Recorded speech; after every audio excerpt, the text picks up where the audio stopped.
네, 오늘 투자 알고리즘 함께 하실 분은요. SK증권 영업부 PIB센터 조성우 부장입니다. 어서 오세요. 네, 안녕하세요. 네, 부장님 반갑습니다. 트럼프 관세 이 네. 이야기가 지금 전 세계 시장을 장악하고 있습니다. 오늘도 역시나 트럼프의 입에 영향을 받고 있는 상황인데요. 트럼프 수혜 키워드입니다. 하나씩 체크해 보시죠. 첫 번째 연결고리는 방산과 우주입니다. 일단 조금 분위기가 달라진 게요, 부장님. 네. 예전에는 실적 기반 방산주들만 움직였다면 네. 어제부터는 중소형주, 실적이 뭐든 상관없다. 지금 모든 중소형주 종목들, 심지어는 우주항공 종목들까지 다 같이 움직이고 있잖아요. 네.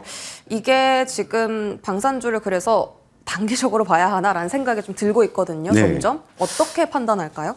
그동안 이제 방산주 같은 경우에는 이제 유럽발 이 수주 모멘텀, 이 부분이 가장 좀 주가의 모멘텀이었는데요. 오늘 같은 경우에 이제 중소형 테마군까지 같이 움직이는 그런 모습인데, 그도 그럴 것이 어제 트럼프 대통령이 의회 연설을 할 때, 화성에 성조기를 꽂는다 그랬잖아요. 그 자체가 좀 테마에 불을 지피기 딱 좋은 이야기죠. 화성에 정말 성조기를 꽂을지 안 꽂을지는 중요하지 않은 거죠.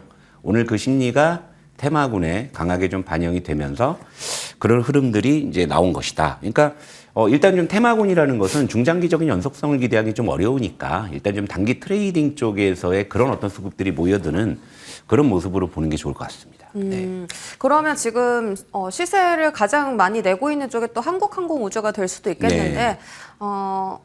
그동안 많이 못 갔잖아요. 다른 네. 방산주 다 네. 움직일 네. 때. 이제는 조금 달리 봐야 하는 걸까요? 한화에어로보다는 이제는 우주항공 그리고 대표적으로 한국항공우주 쪽으로 포커스가 점점 맞춰지고 있는 건지 네. 아니면 단기발 급등인지 어떻게 보세요? 요건 심리로 보셔야 되는 게 네.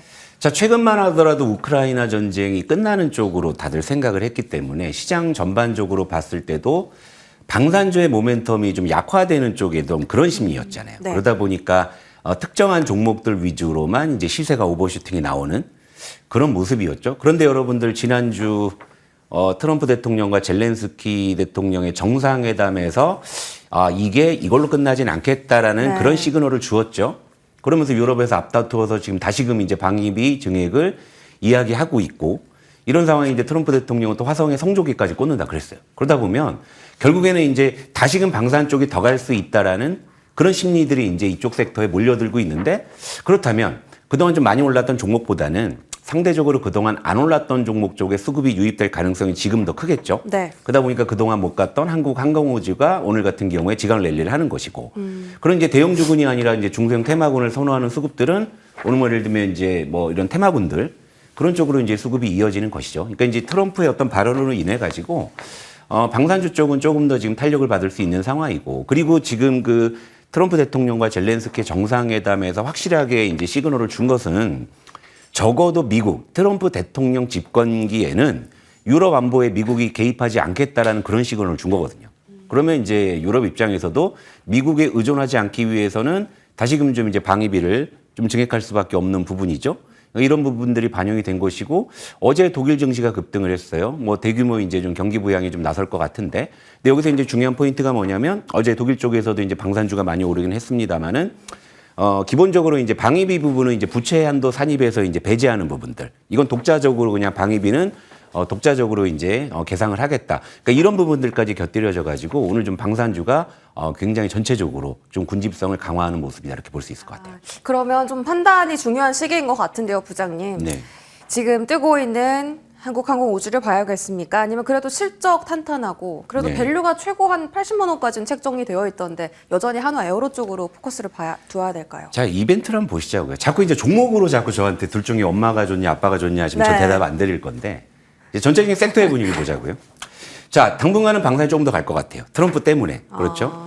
그렇다면 여러분들도 보시게 되면 이 트럼프와 젤렌스키의 회담 이전에는 우크라이나 종전에 대한 그런 어떤 기대감 때문에 방산주의 모멘텀이 좀 식을 것 같은 그런 심리였죠. 근데 다시금 트럼프의 어떤 지금의 어떤 발언으로 인해 가지고 다시 불을 지필 수 있는 부분인데 자, 트럼프는 언제 어디서 또다시 언행이 바뀌는 그런 특징들이 있잖아요. 그러니까 지금의 이런 상황을 가지고 방산주는 앞으로 뭐 중장기적인 모멘텀을 계속 가질 것이다. 그러니까 여기서 너무 뭐 한국항공우주가 좋으냐, 하나에어로가 좋으냐, 자꾸 둘 중에 하나를 저한테 택일 하시라 그러면 제가 네. 드릴 말씀이 없는 거죠. 다만 이제 지금 중요한 건 네. 방산주 쪽에 강한 수급이 몰려들고 있기 때문에 여러분들이 이쪽에서 뭐 트레이딩이 됐든 무엇이 됐든 간에 소기의 성과를 거두시려면 네. 지금 많이 올라 있는 종목보다는 후속주를 공략하시는 게 상대적으로 저는 좀 안정적이라 볼 수 있죠. 예를 들면 오늘 뭐 대형주군이야 뭐 일제히 다 같이 움직이고 있지만 모처럼 좀 중소형 테마군들이 지금 이제 활발하게 움직이고 있죠. 그럼 앞서 이제 특징주에서도 나왔지만 오늘 얘는 퍼스텍 같은 종목이 굉장히 급등을 하고 있잖아요. 그럼 관련주가 있어요. 그럼 퍼스텍이 급등했는데 빅텍이나 스페코는 안 올라 있네. 그러니까 이런 쪽으로 접근하셔야 시청자 여러분들께서도 예기치 않은 변동성이 어느 정도 안전판을 확보하고 접근하실 수 있다라는 거죠. 그러니까 이런 거예요. 예를 들면 지금 급등한 종목이 더 급등하면요 후속주는 따라갈 수밖에 없는 부분이잖아요. 물론 급등하는 것보다는 변동성이 좀 적을 수는 있겠지만 리스크도 그만큼 큰 구간이라는 생각이 들기 때문에 어느 정도 좀 리스크를 제어하면서 기대 수익을 충족시키기 위해서는요 결국에 이제 그런 어떤 섹터 내에서 덜 오른 종목을 공략하시는 게 그게 네. 무난하다 이렇게 말씀드립니다. 결국은 가격이네요. 이제 순환매가 빠르게 돌고 있기 때문에 지금 올랐는데 같은 섹터에서 안 오른 종목들 좀 보셔야겠고 다만 조금은 짧게 봐야겠다라는 네. 생각도 드는 답변이었습니다. 두 번째 연결고리 확인하시죠. 방산우주 다음은 LNG인데요. 조선 그리고 조선 기자재단 네. 어제 정말 강했습니다. 네. 이제는 좀 각계 전투가 펼쳐지는 것 같은데 네. 조선단의 그 시세 연속성은 좀 어디까지 보세요? 사실 조선방산이 이제 대표적으로 지금 이제 트럼프 트레이드가 계속적으로 이어지는, 그러니까 뭐, 물론 뭐 조선은 조선 나름대로의 수주 모멘텀이 있고요. 또 방산은 방산 나름대로의 또 모멘텀, 실적 모멘텀이 없지는 않습니다만 최근에 주가 상승을 보면 그것만으로 설명하기 좀 어려울 정도로 과도하게 좀 올라가는 그런 양상이긴 해요. 그리고 어제 이제 조선주 같은 경우에도 결국에 이제 트럼프발 모멘텀이 또 촉발이 됐었죠. 알래스카에 LNG를 개발할 때 한국 네. 기업에서 투자해달라 이런 것들이 또 맞아요. 그러면서 이제 모처럼 또 그동안 사실은 굉장히 좀 이제 많은 어떤 좀 고생을 하고 계셨던 이 대왕고래 쪽이 올라오면서 또 그걸 또 보유하고 계신 시청자분들이 또 안도하는 그런 모습이 좀 나타나긴 했습니다만은 기본적으로 지금 조선이나 방산이 올라가는 것은 물론 실적이 좋은 건 맞습니다. 하지만 그것보다 좀 더 과도하게 올라가고 있다라는 그런 부분들이고요. 그리고 이제 조선주 같은 경우에도 지금 현재 오늘도 활발한 모습이고 합니다만은 결국 이제 알래스카 LNG 개발이라는 어떻게 보면 그 아젠다가 이제 떠오른 것이죠. 그게 나중에 정말 우리 기업이 참여할지 참여하지 않을지 그건 중요하지 않은 거예요.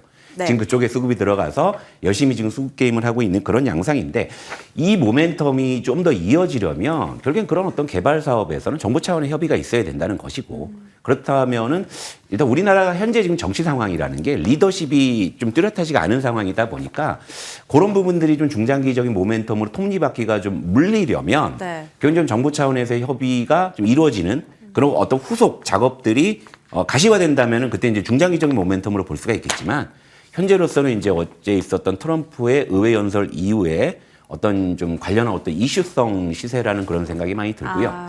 그리고 이제 조선주 같은 경우가 좀 뭐 조선방산을 놓고 보게 된다면 실적 모멘텀으로 봤을 때는 지금 조선주는 사실은 지금 신조선가 지수가 작년 가을에는 사상 최대치에 육박을 하다가 연말을 기점으로 좀 주춤하고 연초에 좀 꺾이는 분위기거든요. 물론 이제 연초에 뭐 우리 조선업계들이 LNG 선박 수주 쪽은 사실 중국을 압도하면서 좀 그런 수주 모멘텀은 지속이 되고 있습니다만은 그 신조선가 지수가 좀 주춤하다는 것은 선박 수주 가격에도 어느 정도 상단이 막혀 있다라는 것을 의미하기 때문에 지금 조선주의 좀 이런 상승은 아무래도 좀 수급적인 요인들이 더 큰 게 아닌가 이런 생각이 들기 때문에 현재 조선이나 방산 쪽에서 과도하게 좀 많이 오른 종목들보다는 그래도 그 중에서 좀 덜 오른 종목 쪽에서 후속 시세를 기대하는 게 뭐 시청자 여러분들께는 조금 더 좀 안전한 전략이 아닐까 이렇게 말씀드립니다. 이쪽도 역시 덜 오른 쪽을 보자. 이슈성 급등이고 또 수급적인 영향 때문에 이렇게 더 가는 거다라고 판단해 주셨는데 강관 쪽은 어떻습니까? 강관 쪽도 지금 LNG 시추 이야기 나오면서 네. 급등하잖아요. 중국 거 안 쓰고 한국 거 쓸 거다. 이런 기대감 나오는데. 강관은 뭐 말 그대로 네. 테마고요.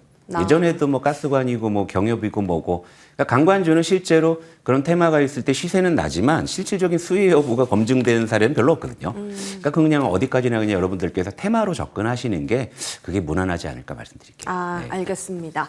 시세 분출은 그러면 테마성으로 단기적으로 좀 보자라고 판단을 해주셨고요. 자, 다음 알고리즘 확인하시죠. 2차 전지입니다. 2차 전지가 사실 그 트럼프 행정부 들어서면서부터 계속 많이 부진했습니다. 물론 단기적으로 반등하긴 했는데 관세 유예 소식이 나왔어요. 멕시코, 캐나다에 한해서 자동차에 한해서는 관세를 유예해 줄게 한 달 동안. 그러면서 또 자동차 종목들이 올랐잖아요. 네. 이쪽에 대한 시선은 어떻게 걷어갈까요? 시청자 여러분들께 먼저 양해를 구하자면 제가 가장 자신 없는 섹터가 2차 전지입니다. 아. 네. 상당히 어려워요. 변수도 좀 너무 많고 그리고 또 이제 트럼프 또 피해 우려로 또 작년 연말에 가을을 기점으로 좀 반등 시도를 강하게 하는 그런 어떤 과정에서 또 트럼프가 당선이 되면서 또 주춤했고 또 관세 우려로 또 다시 좀 어려운 국면을 좀 지나고 있는데요. 일단 뭐 캐나다, 멕시코산 자동차에 한해서는 1개월간 관세를 뭐 면제 또는 유예 이런 내용들이 나오면서 오늘 2차 전지가 좀 숨통을 좀 트이는 그런 모습이라고는 봅니다만, 자, 1개월 유예 면제 이런 얘기잖아요. 자, 캐나다, 멕시코에 취임 즉시 관세 부과했다가 1개월 유예했다가 다시 25% 그대로 매겼죠. 그리고 이제 여기서 또 자동차에 한해서만 또 유예하겠다 이런 부분이기 때문에 또 다시 또 뭐 한 달에 어떤 또 타이머가 돌아가게 되면 다시금 또 이 이슈가 또 다시 이제 수면 위로 부각될 수가 있는 부분이기 때문에 그 이슈만으로 좀 이제 중장기적인 그런 어떤 바닥을 쳤다라고 사실 이 진단하기에는 좀 어렵지 않나 좀 그런 생각이 들고요. 그리고 최근에 유럽 쪽에서도 사실 친환경 쪽에서는 가장 좀 앞서가는 섹터가 유럽 쪽이기는 한데 네, 최근에는 좀 내연기관차, 그러니까 내연차에 대한 어떤 규제를 좀 완화하면서 이것이 좀 전기차의 좀 수요 둔화를 좀 야기하는 게 아닌가. 이런 일단 우려감도 있기는 합니다. 하지만 이제 중요한 건 2차 전지가 가격적으로는 너무 싸요. 가격적으로는 정말 진짜 뭐 최근 몇 년을 보더라도 너무 싼 구간에 있는 것만큼은 좀 분명한데 근데 이것을 좀 극복할 수 있는 좀 투자 심리 이런 부분들이 생각만큼 그렇게 강하게 회복되지 않고 있다라는 점. 그런 부분들. 그러니까 싼데 사야 되나 말아야 되나 좀 이런 어떤 과정이 아닌가 이렇게 좀 보고 있어요. 네. 3월 31일에 공매도 재개하는데요. 네. 무차익 공매도 금지되잖아요. 네. 그러면 2차 전지에 쇼커버 물량 들어올 수도 있다라는 평가도 있거든요. 예, 일단은 많이 조정을 받았기 때문에 네. 어떻게 보면 이제 공매도가 좀 재개가 되면은 좀 포지션 변경이 좀 있을 수 있기 때문에 과거에 쳐놨던 어떤 공매도가 좀 수익이 많이 났다면 그런 부분들은 또 청산이 좀 들어올 수 있는 뭐 그런 가능성도 있는데 그건 또 이제 그때 가봐야 되는 부분이기 때문에 사실 이제 그것도 좀 수급적으로 어느 어떤 좀 드라마틱한 변화가 있다고 하면 또 그것이 또 이제 심리에 반영이 될 수 있는 부분이니까. 그러니까 2차 전지는 딱 지금 시점에서 방향성을 예측하기는 굉장히 어렵고 네. 구간마다 사실 가시밭길도 있고 좀 이런 상황이니까 2차 전지는 하나의 이슈만 가지고서 방향성을 예측하기가 참 어려운 섹터다. 뭐 시청자 여러분들께 속 시원한 답을 못 드린 것 같아서 죄송합니다. 네, 아닙니다. 2차 전지는 일단 방향성 잡기 너무 어려운 건 사실이죠. 네. 매일매일 뉴스도 뒤집히고 있기 때문에 네. 자동차는 그럼 어때요? 지금 사실 이 관세를 유예해주겠다라는 건 사실 자동차만 콕 집어서 얘기한 거고 네. 오늘 완성차 기업들 그리고 부품업체들 나름 반등은 합니다만 네. 이걸 또 단계적 시세로 봐야 합니까? 자동차는 사실 좀 더 다르게 볼 수 있는 게 오히려 자동차는 지금 미국 생산 비중이 계속 올라가요. 그러니까 이제 시간이 가면 갈수록 사실 관세 충격은 그렇게 크지 않다라고 보는데 근데 기본적으로 지금 완성차 쪽에 지금 실적 피크아웃이 더 크다고 봅니다. 저는 뭐 과거에도 이제 제가 이 자리에 나와서 자동차 섹터에 대해서 말씀을 드릴 때도 현재 상황에서는 뭐 관세를 차치하고서라도 지금 현대차나 기아의 실적이 향후 2년 동안 드라마틱하게 좋아질 만한 증거를 아직 제가 못 찾았어요. 하지만 중요한 건 관세 충격으로 자동차가 조정받는 건 좀 매수 기회라고 봅니다. 실제 지금 현대차, 기아차의 좀 생산 비중을 보면 미국 쪽은 향후에 몇 년 안에 거의 70%까지 미국 생산으로 지금 그렇게 계획이 돼 있기 때문에 미국에서 생산되는 그런 제품은 관세를 안 받잖아요. 네. 그러니까 오히려 좀 관세 우려는 오히려 자동차 쪽은 그렇게 저는 영향이 크지 않다고 보고 있습니다. 네, 오히려 완성차 기업들이 미국에서 공장에서 더 생산 캐파를 늘리는 상황이라서 협력도 하고 오히려 관세 영향을 조금 덜 받을 수도 있겠다라고 말씀 주셨습니다. 자, 지금 인터 배터리 어제 열렸는데요. 네. 4680 배터리 기대감 그리고 전고체 배터리 기대감 같이 나오고 있거든요. 네. 이것이 상승 모멘텀으로 좀 작용했으면 좋겠는데 네. 2차 전지 질문 다시 한번 드려서 너무 죄송하지만 인터 배터리와 전고체 이슈까지 한번 묶어서 2차 전지 반등 모멘텀 있을 것이다, 없을 것이다 설명 한번 부탁드립니다. 그러니까 제가 지금 2차 전지 쪽의 방향성을 지금 사실 예측하기는 굉장히 어려워서 죄송합니다만 2차 전지가 올라가기 위해서 무엇이 필요한지에 대한 시나리오 정도는 정리를 하고 있어요. 네. 자, 전고체는 사실 2차 전지 산업의 전 게임 체인저가 될 수 있다고 보고 있거든요. 하지만 전고체가 내일 당장 짠하고 나타나는 게 아니거든요. 경기 전고체 배터리를 또 양산하기 위해서는 또 설비 투자나 설비 변경이 또 있어야 되는 부분이고 그게 다 돈이 들어가는 문제잖아요. 그런데 최근에 2차 전지 관련 지금 기업들이 최근에 실적이 많이 안 좋았기 때문에 아무래도 재무적으로 그렇게 여유가 있는 상황은 아니라는 거죠. 그렇다면 이제 전고체로 전환하기 위해서 선순환을 하기 위해서 이제 필요한 시나리오가 뭐냐면 일단 기본적으로 캐즘이 어느 정도 극복이 돼야 돼요. 네. 캐즘이 극복이 되고 그걸 통해서 투자 심리가 개선이 되면서 좀 주가가 올라가야지만 이를테면 자금 조달을 하더라도 좀 더 유리한 조건에서 할 수가 있는 부분이 있잖아요. 그런 다음에 그것이 이제 수요 증가로 이어지면서 실적이 개선되는. 그래서 이제 2차 전지 기업들의 수익성이 좋아졌을 때 비로소 이제 자금의 여유가 생기게 되고 그 자금을 토대로 이제 전고체 쪽으로 전환하는 그런 선순환이 돌아야 되기 때문에 저는 2차 전지는 이렇게 비유를 하고 싶어요. 지금 젖은 장작의 불지피기가 지금 2차 전지라고 봅니다. 그러니까 좀 뭐 불붙나 싶어서 딱 태워봤더니 겉만 타고 속은 안 말라 있는 경우들이 굉장히 많았잖아요. 결국에 이제 지금은 캐즘 극복이나 심리 개선이 장작의 속까지 좀 바싹 말려야 되고 그러면서 이제 실적이 좋아지고 그러면서 이제 전고체로 이제 전환되는 그런 선순환이 돈다면 다시금 2차 전지는 사이클이 저는 온다라고 보고 있는데 그것이 이제 당장 지금이 좀 아닐 거라는 그런 이제 우려감들이 전체적으로 2차 전지를 좀 무겁게 하는 게 아닌가 이렇게 네. 좀 보고 있어요. 네, 지금 뭐 수요를 자극할 수 있는 것은 뭐 유럽의 환경 규제나 네. 올해 전기차 신차 판매 라인업 정도 되겠네요. 참고해 보시고요. 마지막으로 정부에서 그 AI와 반도체 그리고 바이오 쪽에 50조 원 투자한다고 밝혔습니다. 시장에 활력을 좀 불어 넣어줄 수 있을까요? 네, 이것도 이제 젖은 장작을 말리는 차원에서 본다면 네. 나쁘지 않은 전 그런 좀 이슈라고 보고 있고요.